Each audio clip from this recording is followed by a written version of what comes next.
going on, guys? Steve from the Man Masters here, and today I'm going to show you how to replace the coil springs in your truck.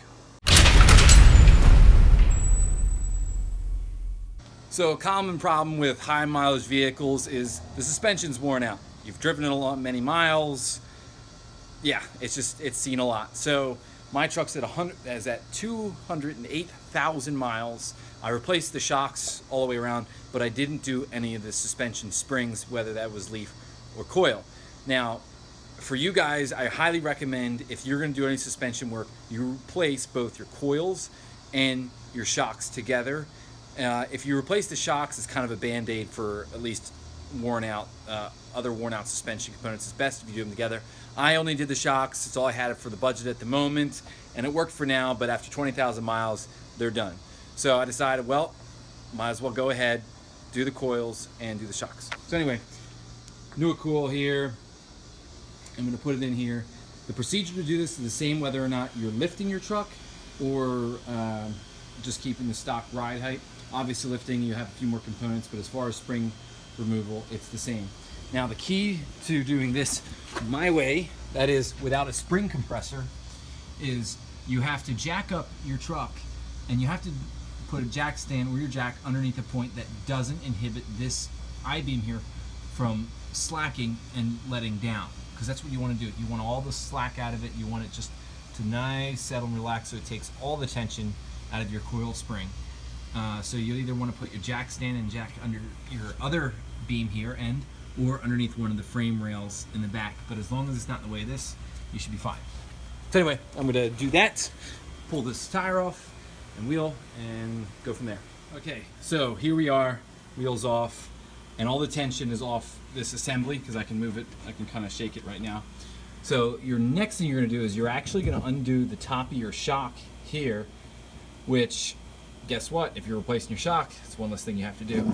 So you want to, so for me, this is a KYB gas adjust shock. There's 2 bolts at the top. You just undo those. Once those are undone, then you're going to take this bolt off here, and pretty much all this is a spring retainer, so nothing bad's going to happen. If you want, you can take the tension off the spring by putting your jack underneath this whole assembly and just lifting up just a teeny bit. That way it's not like you undo this and it goes wham and kind of falls. It won't fall because it's attached here, and this is a limiting factor. Matter of fact, when you get into pre-runners and full extension suspensions, typically they go to like a Heim joint or something that's a little more flexible than this, just because, well, it just doesn't go that far. So anyway, I'm going to remove those 2 bolts and we'll go from there. Real quick note, just want to show you kind of the setup. So I have my tire in the way and all I can see, but so I have a jack stand right on here and I have one right there. As you can see, I have my jack positioned just underneath the I-beam, so all the tension's out of it. And that way, when you go to take this last nut off up top here, you're not fighting it. It should just, because there's no tension on it, it should just come undone rather nicely. Same with this bolt. Anyway, get back to it. I got my bolts out. As you can see, the shock came down a little bit. And here's what we're gonna do. I have the jacks on it there, still have tension, and I'm actually gonna slowly ease back on it, and you'll see it should come right out. Bingo! See how easy that is? So now that it's out, all you do is you can take an impact gun with a bunch of extensions.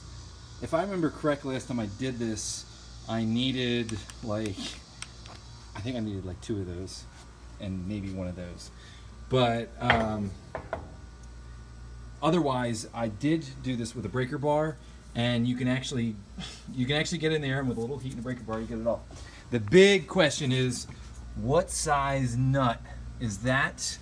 And here it is. This is a 1 1/8. That's what you'll need to fish down in there. So I just went, yeah, it's like AutoZone or something like that. Pick this up, and you just drop that puppy down in there and hook it up to either your breaker bar or impact gun, and you should have this out in a jiffy. So, all right, I'm going to do that. Bring you back. Well, there they are, people, side by side, new and old. See, it's not too much of a drop, and this most likely will probably compress that last little bit. So probably overall it did pretty well over time. But so there's the nut. So this is a plate, and then the nut goes on top. These 2 combined are what hold the base in, and that's it. It's literally that simple. There's also this washer here, which mine's in good shape, so nothing needs to happen to that. So all you have to do is do the reverse. Put your spring in place. You want to make sure that this top part lines up so that this flat portion here lines up. That fell over. Lines up here so that you can put that clamp in place. And yeah, then from there on out, you saw it. So I'll put it all back together, and I'll see you guys at the end. So there you are, folks. It's all in place. Like I said, it's literally the reverse of taking out the old coil.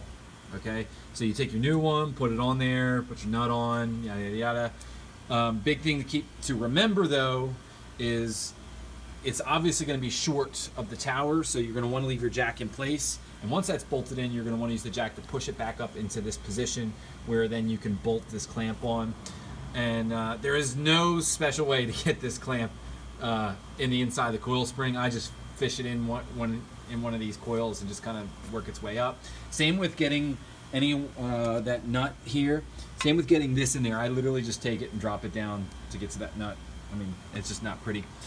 So once this is bolted in, obviously the shock comes up really short. I mean, there's about this much you have to make up for, so you just have to raise your jack up a little bit more to get up into the hole so you can put the nut on there.